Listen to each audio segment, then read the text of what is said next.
Hey guys, welcome to or welcome back Couples Creep Show. My name is Dizzy and this is my wonderful wife, Mojo. I will sit in every beanbag in the store, Wojciechowski. And tonight, we're not just scratching the surface of the unexplained. We are going to tunnel into the deepest, most unsettling layer of the unknown by venturing into the realm where reality itself seems to fray at the edges.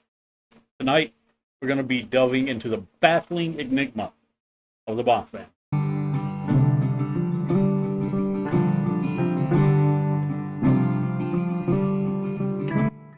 Our story begins in Point Pleasant, West Virginia, back in 1966.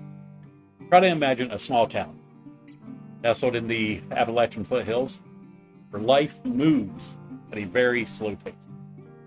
But all of that changed on November 15th. That's when two young couples, Roger and Linda Scarberry and Steve and Mary Mallette, were driving late one night when they encountered something truly bizarre near an old World War II munitions building known as the TNT area. What they described was a creature unlike anything they had ever seen before.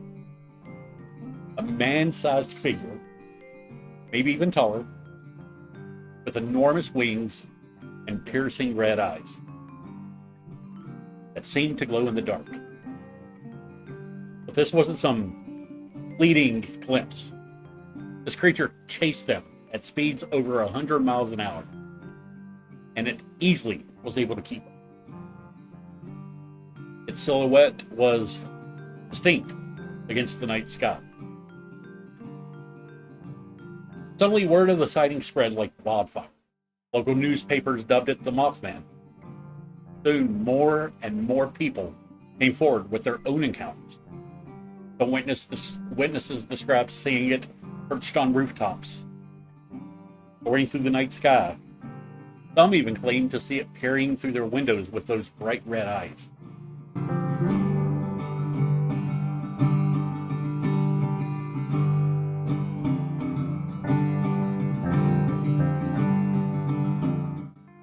The MothMan wasn't just some cryptid, though, lurking in the shadows. Many believe its appearance was connected to a series of strange occurrences that were plaguing Point Pleasant at the time. Some people even described close encounters with alien beings. There were even reports of mysterious figures that wore dark suits, often with unsettling pale complexions, and this overwhelming feel of menace. They would appear and seemingly try to silence witnesses of the MothMan and UFOs. There were even reports of strange phone calls that were filled with weird noises and strange, unsettling premonitions. Even some poltergeist-like activities in people's homes. No, this wasn't just a few isolated incidents either. It was like the whole town was under siege by something beyond human understanding. It wasn't long before fear and paranoia gripped Point Pleasant, as people wondered what was happening, what it all meant. Little did they know they were about to get their answer.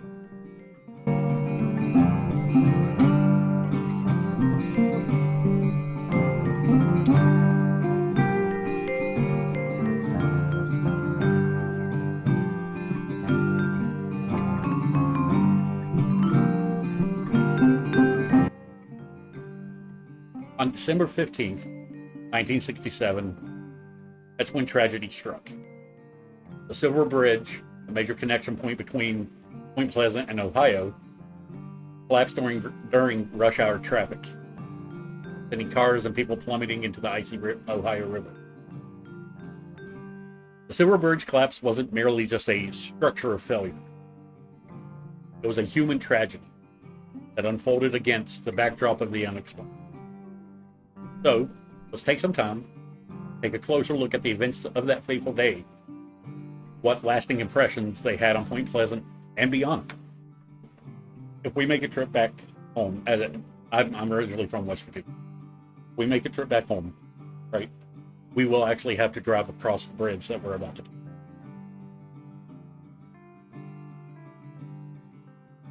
There's no other way to get from Ohio to West. Plane. I mean, yeah. Silver Bridge opened in 1928, and it was a marvel of engineering for its time.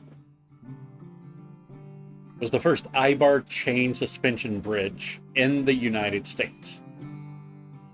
That meant that it used a series of interconnected metal links, or I-bars, to hold the roadway, or hold up the roadway, instead of the more common wire cables.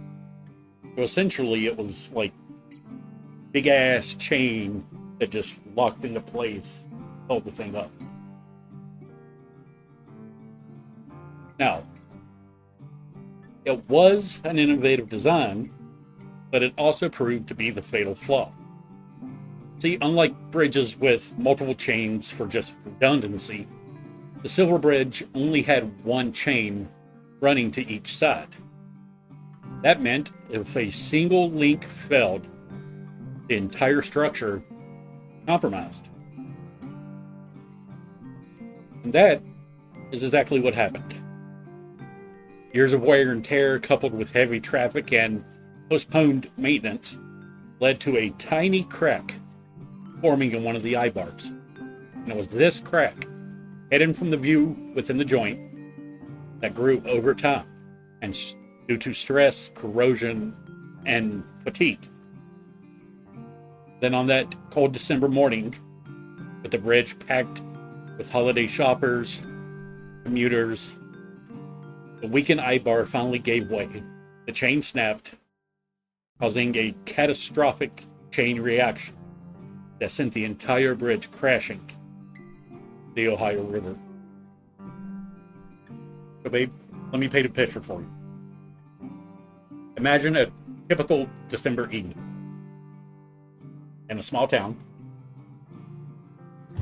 Christmas lights are twinkling, shoppers are bustling with last-minute gifts, and families are anticipating the holidays. But on this particular evening, that sense of normalcy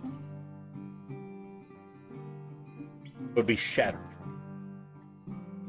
At the peak of rush hour traffic around about 5 p.m., Silver Bridge was teeming with life. Cars, trucks, and even a Greyhound bus carrying 37 passengers made their way across the Ohio River. Suddenly, and without warning, a loud groan echoed through the air. The bridge, strained beyond its capacity, began to sway and buckle.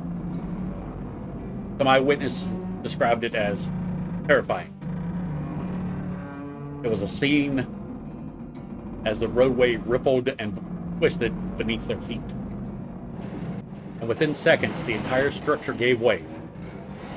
Cars were plunged into the dark waters, some vanishing beneath the surface before anyone could react. That Greyhound bus, filled with holiday travelers, was torn in two. It was chaos and despair. Screams were piercing the air, and drivers struggled to escape their sinking vehicles. Rescue workers rushed to the scene, but the icy water and the swift current, the river, made their efforts very hazardous. And in the end, 46 lives were lost. Families were torn apart, and the community of Point Pleasant was left reeling from the devastating loss. There were even 2 bodies that were never recovered, and that just added to this lingering sense of sorrow and mystery. It goes without saying that the Silver Bridge collapse was not just a local tragedy, but it sent shockwaves across the nation. It exposed the vulnerabilities of aging infrastructure, the urgent need, stricter and safer safety standards. The National Transport Safety Board, or the NTSB, launched a thorough investigation into the cause of the collapse. And their findings suspected what many people had suspected. The bridge failed due to the suspected critical flaw in one of the I-bar chains. The Silver Bridge disaster served as a wake-up call. It prompted a nationwide review on all bridge safety standards and led to the deployment of new inspection techniques and practices. The tragedy also spurred the creation of the National Bridge Inspection Standards, which mandate regular inspections of all bridges in the United States. And these standards have undoubtedly saved countless lives and prevented similar disasters. The Silver Bridge collapse remains a reminder of the fragility of human construction and the enduring power of the unknown. It's a story of loss, resilience, the ongoing quest to understand the mysteries that surround us all. Now, while the scientific cause of the collapse is clear, it's the timing and the event in relation to the MothMan sightings that continue to fuel speculation. Was the creature this harbinger of doom? Or was its presence merely a chilling coincidence? So now, let's rewind, continue our exploration of the MothMan phenomenon.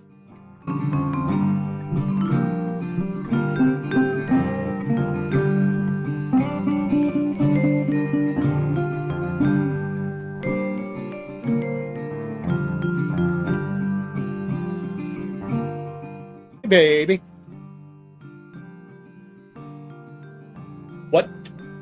From what you know about the MothMan, what do you think it is? What is your professional opinion?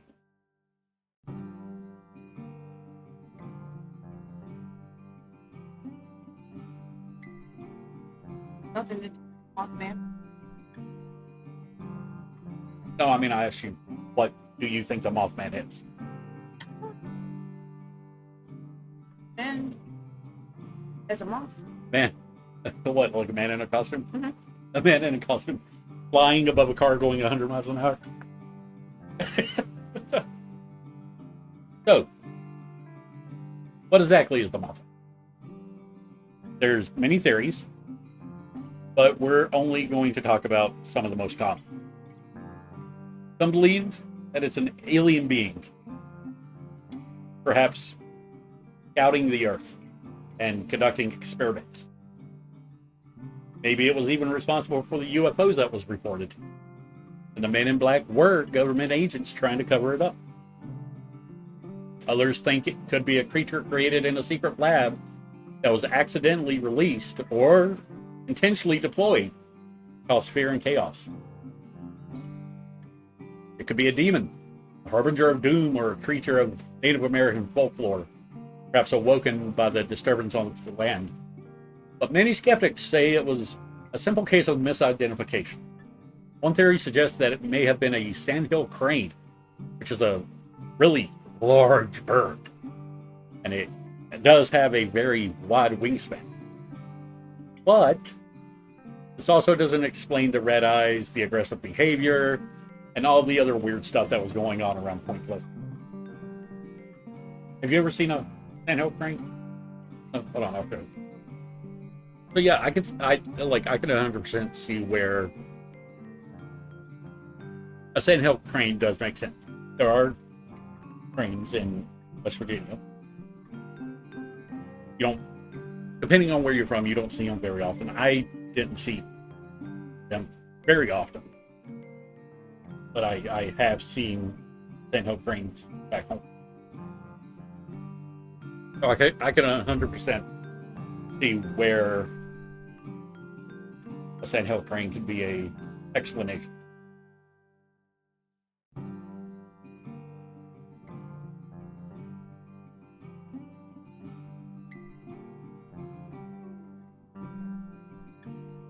Yeah.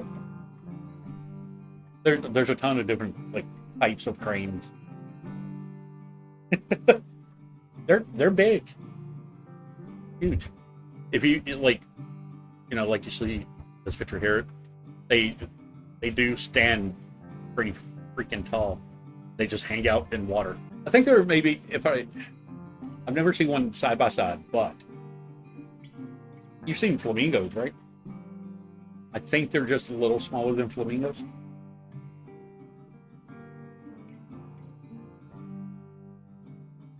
height was? Flamingos, their legs Go are back like to the other 7 picture. feet tall. Oh, here you go. Here you go. In relation to a mailbox.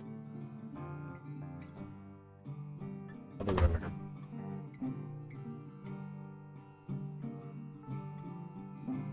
He's been up there this entire episode.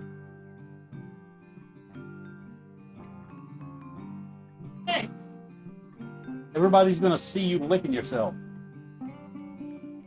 nasty. Whether you believe in the Mothman or not, I do. There's no question about it. It's a legend, and Point Pleasant has fully embraced its connection to the Mothman. The local artist built a 12-foot tall metal statue that stands in the center of town, and it attracts people from all over the United States.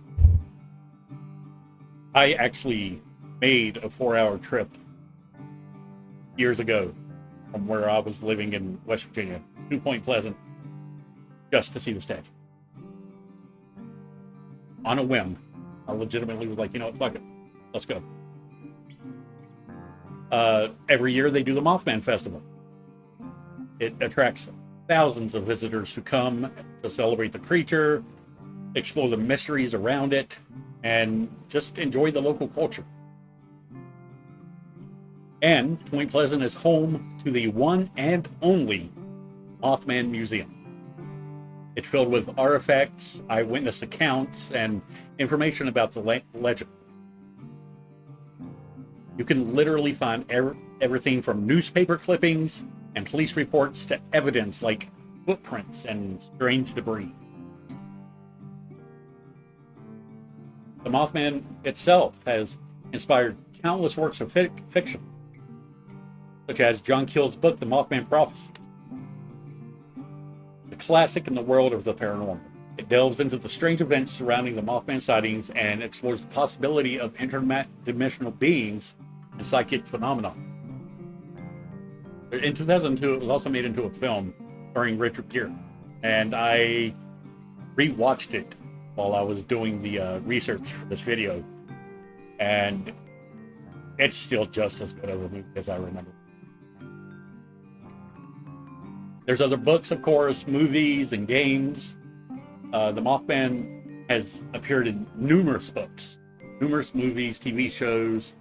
I don't want to gender it, but it was also in an update to the video game Fallout 76. It was the 10th update called Night of the Moth, and it just helped to solidify its place in pop culture. So, closing thoughts. What do you think about everything I've said about like Mothman, the bridge?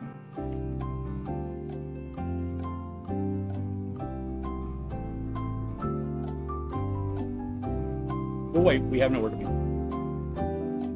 You guys aren't in a hurry, right? I'm not. I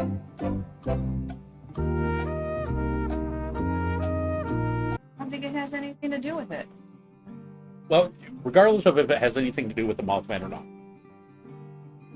the Silver Bridge still did collapse. It was still a very influential thing that happened back in the 60s.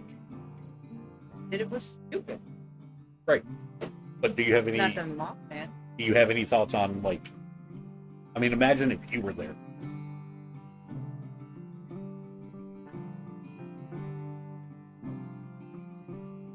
I think the same thing.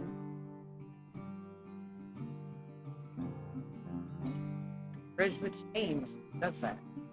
Eventually, especially over bars and bound to fucking fall apart. Yeah. There are photos of the bridge.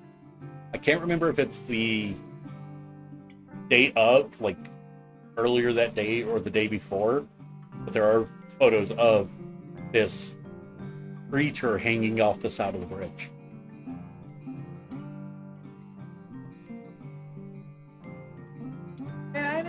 photos?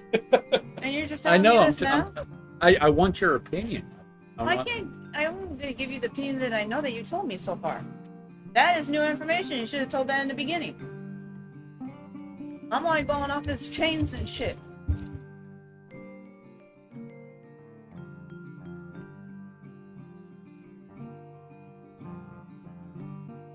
So,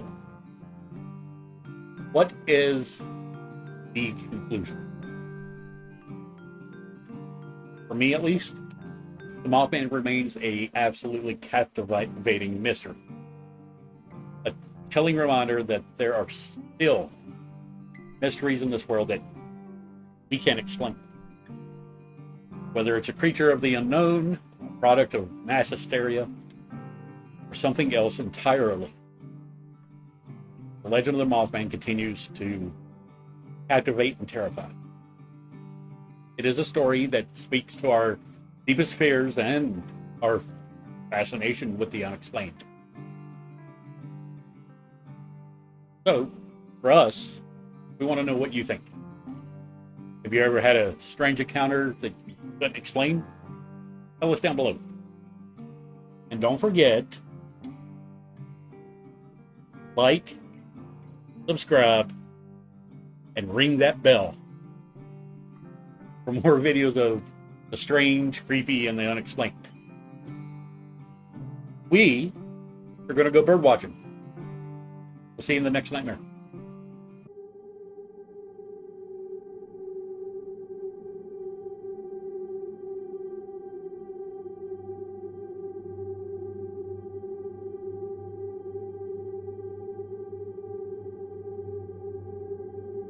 Right, so this is Linda Scarberry's report. It says, we were riding through the TNT area on the side of the road by the old powerhouse building around 12 o'clock on Tuesday, November 15th, 1966. When we came over this small rise in the road, all of a sudden Steve yelled for us to look back at the thing in the road. I looked up and saw it go around the corner of the old powerhouse. It didn't run, but wobbled like it couldn't keep its balance. Its wings were spread just a little. We sat there a few seconds, and then Roger took off. I kept yelling for him to hurry. We didn't even stop for the curves. We got out on Route 62 and was coming down the road, and that thing was sitting on the second hill when you come into the first back curves. As soon as our lights hit it, it was gone. It spread its wings a little and went straight up into the air. When we got to the armory, it was flying over a car. We were going between 100 and 105 miles per hour down the straight stretch. That thing was gliding back and forth over the back end of the car. As we got there in front of the lights by the resort, it dived at our car and went away. I could hear the wings flapping as if get more speed as it went up. We were all terrified and kept yelling for Roger to go faster.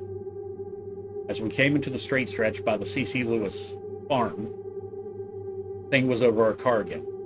Then it disappeared as we came into the lights by C.C. Lewis's gate.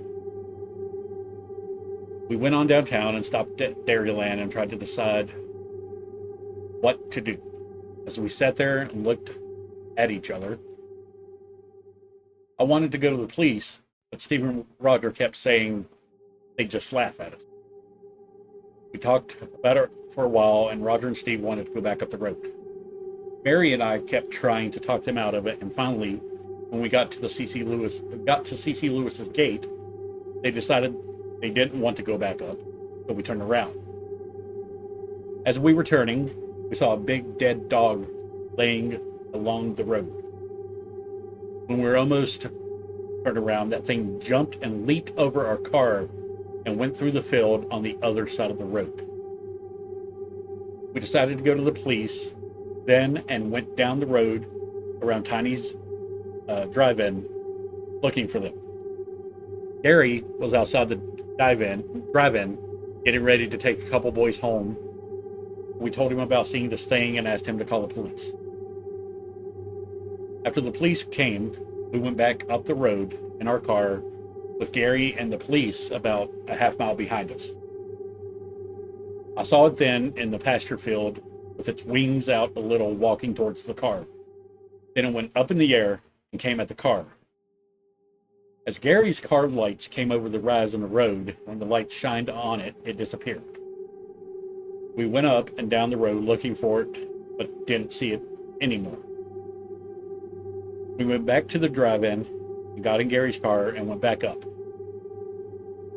We finally found Millard Halstead and got with him and went to the powerhouse building. We sat there with our lights out for about 15 to 20 minutes when I heard that squeaking sound like a mouse, only a lot stronger. A shadow went across the building over the hill across from us. Mary and I saw the red eyes and then told Millard. He shined the lights right up at them without being told where they were. We saw dust coming off the ground, and somewhere as Millard moved, we saw the dust coming off the ground or somewhere as Millard moved the spotlight around. We finally left and came to the trailer. The Millettes were afraid to go to their apartment, so we decided to stay together, but we didn't go to bed. We just turned on all the lights and stayed up. Wednesday, we went up again to the building and found these off tracks around the building. Steve was around the boilers by himself, and suddenly he came running out, white as a sheet, yelling for someone. He said he saw it in the boiler. That night, it was seen at Thomas's, so we went up there, and Mary and I stayed in the house while Steve and Roger and a few other bystanders went looking for it. On the way up, I saw it from the highway above the trees gliding back and forth. They searched the area around Thomas's house, but didn't find anything. We started home about 12:30, saw it in one of the maintenance buildings. Mary and I started crying, and Roger took off. I kept thinking that thing following us again. I kept thinking about that thing following us again, but it didn't. We went to my mother's, and I went all to pieces. Roger and my dad took me down to the hospital. I finally got back home. We stayed together that night again, but didn't go to bed till 3 or 4 o'clock. We were still afraid to go to sleep. The next day, Thursday, we went back up with reporters, and we all heard a clanging noise from inside the building. Roger and Steve, the reporter, went back in and found the boiler door open that Steve had shut when he left a few minutes before that. That night, we went back up. Mary Hare and I saw the eyes inside the fenced-off place beside the powerhouse. The way home, I saw its eyes back in some trees from the road as the car went past, and looked back and could see its form. This was the last time I have seen it. To me, it's just like a man with wings. It's a dirty gray color. It has a body-shaped form with wings on its back that come around it. It has muscular legs like a man and fiery red eyes that glow when the light hits it. There was no glowing about it until the lights hit it. I couldn't see its head or arms. I didn't know if the eyes were even on a head. When we came down the straight stretch by the armory, it didn't even seem like it had any trouble keeping up with it. It must have had very powerful wings. At no time did this thing fly at us from the front of the car, stayed over the back end of the car while it was chasing us. It seemed to be afraid of lights, but I read in the paper today that it has been seen in the daytime in town. That I don't understand. The prints we found at C.C. Lewis's gate and at both powerhouses at Thomas's, they looked like two horses you put together. They look like two horses you put together, but they're smooth. I know people are laughing at us, but it's no laughing matter. We will never forget this thing. It has affected our lives in many ways, and I keep going on nerve and sleeping pills. When it gets dark, I feel the fear creeping over me. When I go any place, I automatically look up and out the windows. I am afraid to sleep at night, so I lay awake, sometimes crying with fear. When I do sleep or go to bed, the lights burn all night. Even in the daytime, I'm afraid to be by myself. I walk around in my own house expecting to see that thing. I close my eyes day or night, and I cannot see those red fiery and I can see those red fiery eyes staring at me. Every little noise scares me to death. I can stand in a crowd and hear people talking about us and laughing. People have said that we're probably liquored up, but we were not. They go up there expecting to see it, but then they say they don't believe us. We have seen it, but we know what it looks for. But we know what to look for. We are constantly looking, not because we want to see it, but because we're afraid we'll see it again. Out of all the phone calls we've gotten, not one minister has called to help us or try to explain what it is. We all agreed. We talked to a minister about it, but no one takes us that serious. One minister even laughed, said they'd finally run the devil out of their church. And that's what we saw. We've been harassed, laughed at, and called crazy. We just can't go up there. Hand it to people on a silver platter like they seem to want us to do. We are never really going to get over our fear when we find out for sure what this thing is. I know I'll never forget it. I don't think anyone can who has seen it. So that's what Mary Scarsbury wrote in her original police report. Here's the picture. Did I say Mary Scarsbury? I meant Linda. But this is the report. What I read was the transcript. We've also got the report from Mary Alette and Roger Scarsbury. They're both pretty lengthy. Roberts isn't as long. But what do you think of that?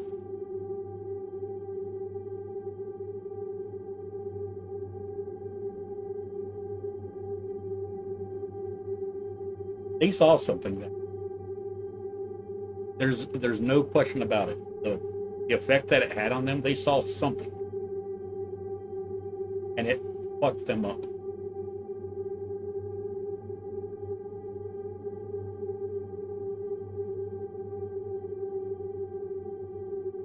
We'll talk. You were saying they gave that name. Like a moth. Names You could have given this. So I don't know why the newspaper that reported all of it gave it the name the Mothman. I'm guessing because, you look at a moth, it's got like big eyes, big wings, and based on, I guess, their kind of description of it, it resembled a moth, and they just named it the Mothman. It's the same reason, like, believe it or not, like, when it comes to like serial killers and stuff, 9 times out of 10, the names that serial killers are known by, not their like birth name, but like their nicknames, is because that's what a newspaper called them. And it just sticks. So it's not uncommon for a newspaper to call something something and it just stays. Whatever happened to it? There's actually been sightings still. This is just like the very first sighting of it. Back in how long ago? There's been sightings at O'Hare as late or as early.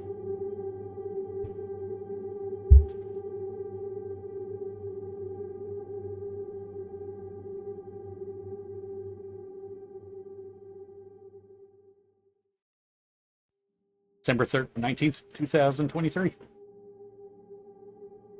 And that was seen back in Point Pleasant. The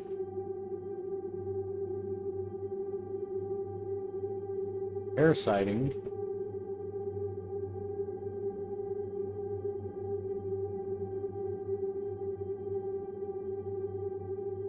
a Chicago fireman stationed at O'Hare International Airport recently reported a terrifying encounter, go away, with the infamous Illinois moth. If you've ever heard any tell about Mothman, aka Batman, get you up to speed. On December 29th, 2022, at 11 o'clock p.m., the fireman said, I heard what sounded like a chirping sound, followed by what sounded like shuffling coming from nearby. I looked around, and that's when I heard the clicking coming from across the street. I looked up, and standing on the edge of an 8-track plant was a very tall, thin, human-like creature with huge wings that were spread out. This creature was looking directly at me with a pair of large red eyes that had the intensity of a pair of tail lights, or one of those lights on the engine. The fireman went on to say that the wings of this creature were like 15 feet in length, that the stare down took place for about 5 to 7 seconds before it flapped its wings, flew away, and completely disappeared. When the fireman went to tell his co-workers what he had just seen, a few of them spoke up and said that this was not the first time it had been seen, that it had been seen around the HVAC plant a few times by people and around the airport by hundreds of employees, passengers, and pilots.